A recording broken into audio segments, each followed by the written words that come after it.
Hello दोस्तों। अगर आज आपके पास 10 लाख रुपए हो तो आप कहाँ इन्वेस्ट करेंगे? गोल्ड में, रियल एस्टेट में या स्टॉक्स में?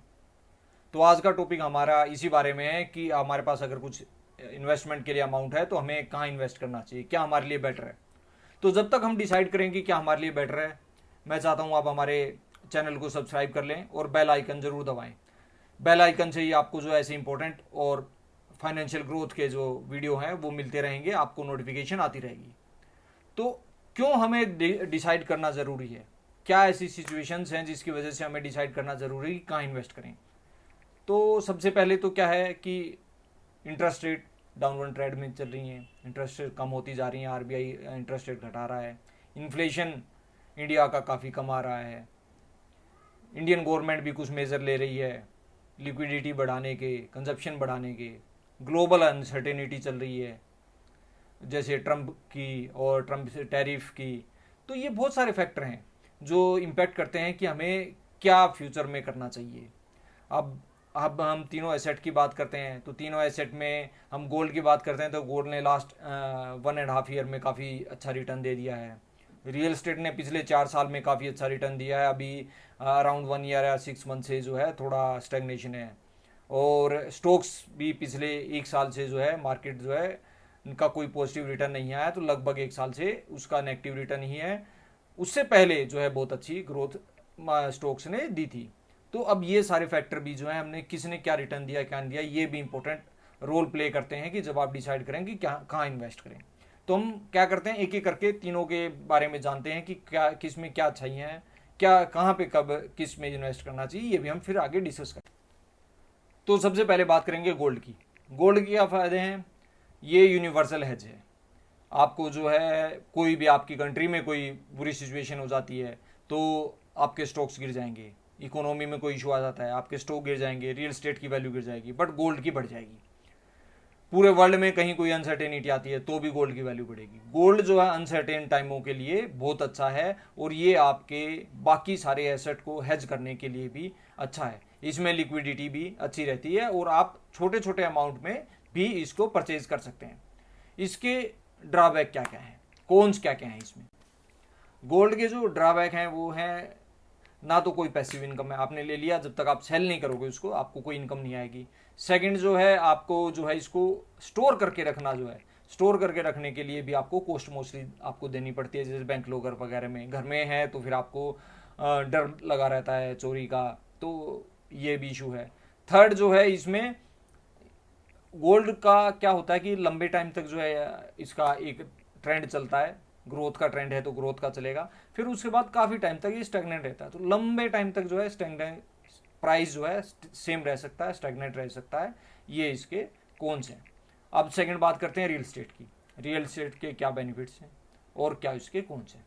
तो बेनिफिट में बात करेंगे रियल स्टेट में तो इसमें रेंटल इनकम आती है आपकी, प्राइस अप्रिशिएशन भी होता है, आपको जो है टेंजिबल चीज़ मिलती है, कुछ आप टच कर सकते हो, आप देख सकते हो, आप कह सकते हो ये मेरी है। जैसे स्टॉक्स में जो है फिजिकली कुछ नहीं दिखाई देता आपको, तो वो सेफ्टी सिक्योरिटी फील नहीं आती है उसमें। अब इसके कॉन्स क्या हैं?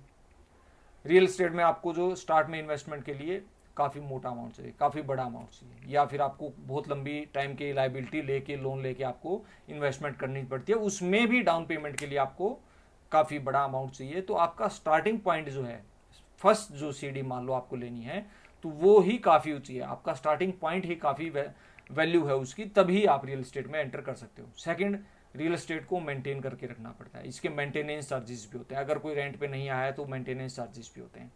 इसमें स्किल की वैल्यू भी होती है। गोल्ड आप कहीं से भी लो, कैसे भी लो, जनरली आप कैश में लेंगे, मतलब फिजिकल गोल्ड लेंगे या ऑनलाइन गोल्ड लेंगे तो वैल्यू में कोई ज़्यादा डिफरेंस नहीं आता है। बट प्रॉपर्टी में, रियल एस्टेट में क्या है, आपने कहाँ ली है, किस बिल्डर के लिए, कौन सी सिचुएशन पे ली है, हाई राइज लिया, लो राइज लिया, प्लॉट लिए, बहुत सारी चीज़ें हैं, बहुत सारे फैक्टर हैं जो इम्पैक्ट डालते हैं। तो किसी प्रॉपर्टी की वैल्यू तो मल्टीपल टाइम हो जाती है और किसी प्रॉपर्टी की वैल्यू कम भी हो सकती है या उतनी भी रह जाती है। तो स्किल का बहुत इंपॉर्टेंट रोल है इसमें। अब थर्ड बात करते हैं स्टॉक्स की। स्टॉक्स के क्या बेनिफिट हैं? आप थोड़े से अमाउंट से स्टार्ट कर सकते हो, आप तुरंत कल से स्टार्ट कर सकते हो। आपने अपना अकाउंट खुलवाया, आजकल बहुत सारी ऐप्स हैं उनमें आपने अकाउंट खुलवाया, 2 आवर्स 3 आवर्स में आपका अकाउंट खुल जाता है। आप कल से स्टार्ट कर दो, आज से इन्वेस्टिंग स्टार्ट कर दो। अमाउंट 500 रुपये से स्टार्ट कर सकते हो, कुछ ऐप में तो 100 रुपये से भी स्टार्ट है, तो आपको कोई एंट्री बैरियर नहीं है। लॉन्ग टाइम में अगर आप डिसिप्लिन रहते हो, लॉन्ग टाइम तक इन्वेस्टमेंट करते हो, तो ये इन तीनों एसेट में सबसे ज़्यादा इसने पास्ट में रिटर्न दिए हैं। तो ये इसके बेनिफिट्स होंगे। लॉसेस क्या हैं, प्रॉब्लम्स क्या हैं इसके साथ, कॉन्स क्या हैं इसके। तो स्टॉक्स में क्या है, रिस्क रहता है।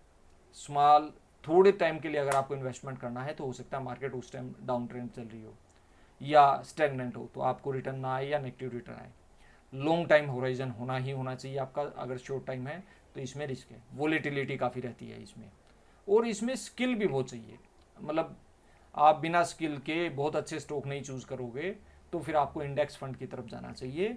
अगर आप स्टॉक्स में जाते हैं तो आपको स्किल की जो है चाहिए, आपको बहुत बढ़िया लेवल का स्किल चाहिए बहुत अच्छे रिटर्न कमाने के लिए।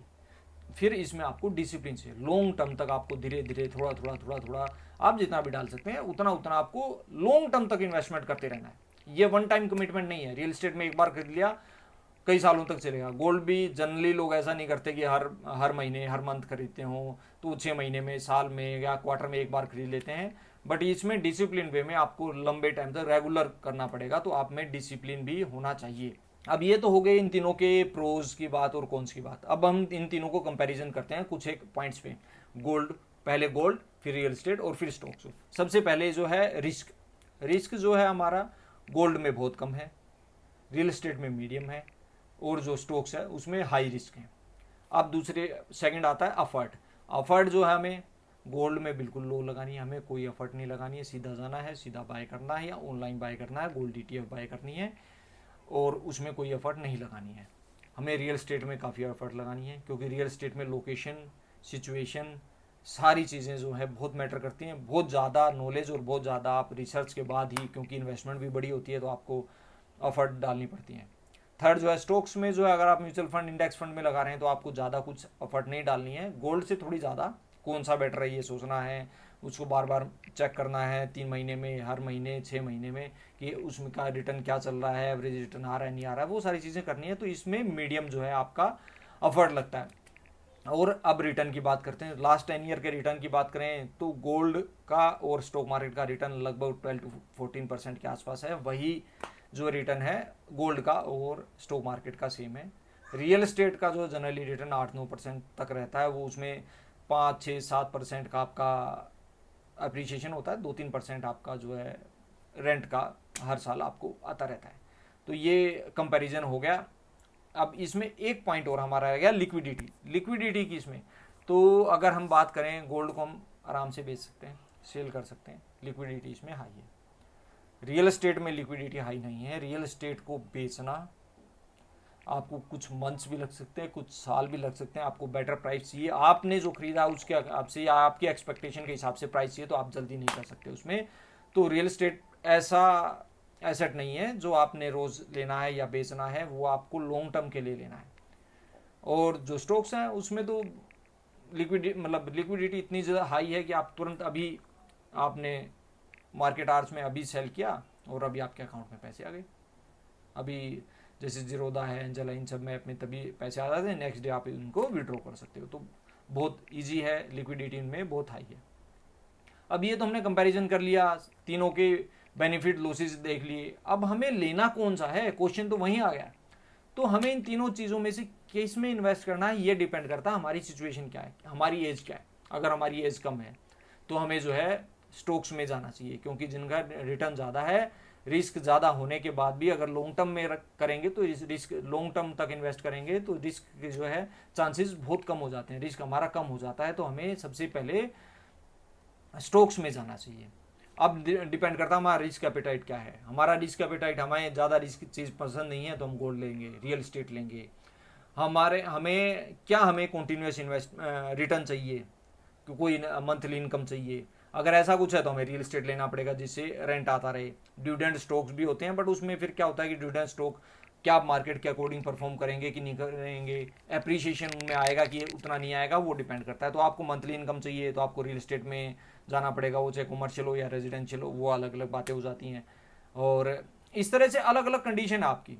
आपका मान लो आपने कोई पोर्टफोलियो बना रखा है, पोर्टफोलियो का मतलब आपकी नेटवर्थ है, आप उसमें रियल एस्टेट भी है, कुछ कुछ आपने गोल्ड भी ले रखा है, कुछ आपने स्टॉक्स भी ले रखे हैं। तो आपकी एज क्या है, उस एज के हिसाब से आपने क्या क्या किस किस पोर्शन में ले रखा है। हो सकता है कि आपने दो चीज़ें रियल एस्टेट ज़्यादा ले रखी हो, तो आपको फिर स्टॉक्स में और गोल्ड में अपना अलोकेशन बढ़ाना पड़ेगा। हो सकता है आपने स्टॉक्स ही सारे लिए हों, रियल एस्टेट और गोल्ड लिया है, तो पहले गोल्ड में आपको अपना इन्वेस्टमेंट करना पड़ेगा, ताकि जो है आपका जो स्टॉक का पोर्टफोलियो है वो हैज हो जाए। उसके बाद फिर आपको रियल एस्टेट में भी जाना पड़ेगा। वो डिपेंड भी ये इस पे भी करता है कि आपकी नेटवर्थ क्या है, आपकी एज क्या है, आपका रिस्क एपिटाइट क्या है, और अभी करंट टाइम के हिसाब से आपकी एलोकेशन क्या है, इन सारी चीज़ों पे डिपेंड करता है। उसके हिसाब से ही आपको इनके प्रोज एंड कॉन्स देख के उनके हिसाब से आपको डिसीजन लेना चाहिए। जनरली जो कहते हैं वो ये कहते हैं कि गोल्ड आपको हैज करता है, रियल एस्टेट आपको मंथली इनकम देता है और अप्रिसिएशन करता है आराम आराम से। स्टॉक जो है अगर आपके पास टाइम ज़्यादा है, लॉन्ग टर्म है, कंपाउंडिंग का बेनिफिट उठा सकते हो, तो स्टॉक जो है आपको सबसे जल्दी सबसे ज़्यादा अमीर बनाता है। तो आपने अभी तक इसमें से किसी एक में क्या इन्वेस्टमेंट कर रखी है, क्या आपने तीनों में इन्वेस्टमेंट कर रखी है, या आपको इन तीनों में से कौन सा अच्छा लगता है? तो ये कमेंट सेक्शन में कमेंट करके बताइए, और इस वीडियो को लाइक कीजिए और सब्सक्राइब कीजिए हमारे चैनल को, और इस वीडियो को शेयर भी कीजिए। Thank you.